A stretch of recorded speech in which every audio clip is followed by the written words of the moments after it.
السلام علیکم ناظرین۔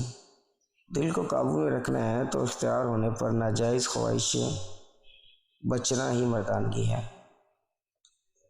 عورت سے لذت و جماع دیر پا رکھنے کے لیے 3 چیزیں: نمبر 1 ورزش، نمبر 2 دودھ، نمبر 3 روحانیت کا استعمال زیادہ کرو۔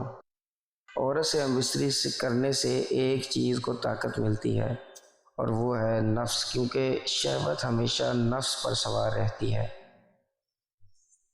کسی انسان کے دل میں دنیا اور خدا کی محبت یکجا نہیں ہو سکتی۔ جس دل میں شمع الہی روشن ہو، اس کے زخم دل کا مرہم وصال الہی ہے۔ اور اس کو قابو میں کرنا چاہتے ہو تو صرف اس کی 2 چیزیں پکڑو، یعنی اس کا اعتماد، بھروسہ اور محبت جیت لو۔ عورت تمہاری غلام بن جائے گی۔ وہ عورت ہم بستری کی لذت کے پیچھے بھاگتی ہے جن کے شوہر ان کو لذت سے محروم رکھتے ہیں۔